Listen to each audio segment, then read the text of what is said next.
In our last session, we read a letter from a man who complained that his marriage was unhappy despite the efforts he had made to change it. But the efforts he had made were very puny. And I had begun a metaphor, asking him if he would follow a strict treatment regimen for brain cancer if it required him to use a machine in his home for half an hour every day and to drive to a hospital 30 minutes once a week for 4 months. Now, back to the writer of the letter.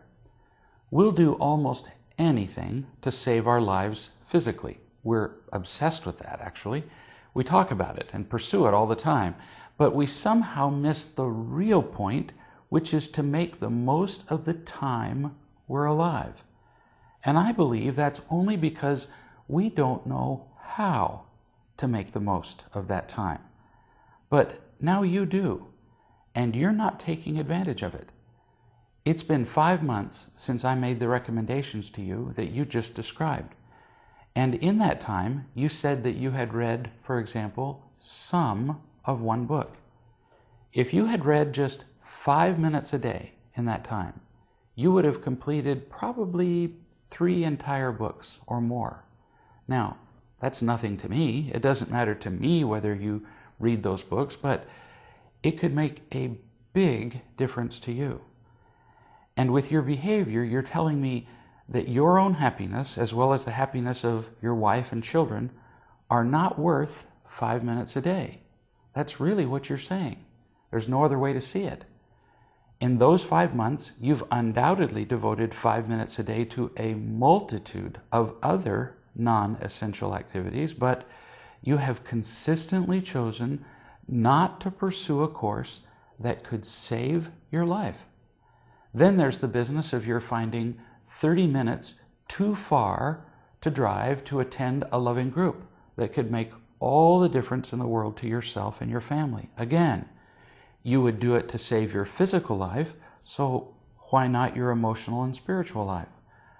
Why not to give meaning to the life you have? Shoot, make it even more earthy.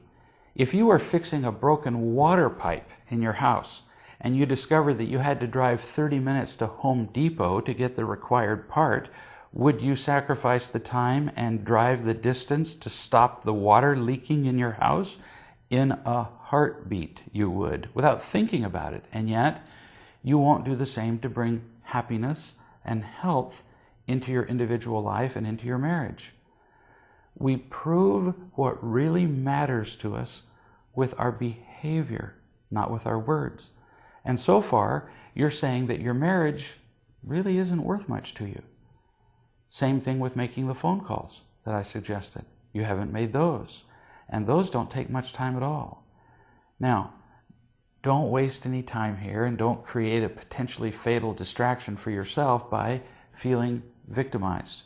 I'm not picking on you. I'm not criticizing you in any way. My entire goal is to help you clearly see what you're doing and not doing, because only then can you change your choices and make wiser ones that will bring you greater happiness.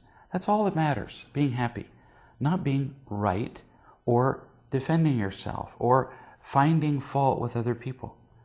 In our next session, we'll talk about what you can do next.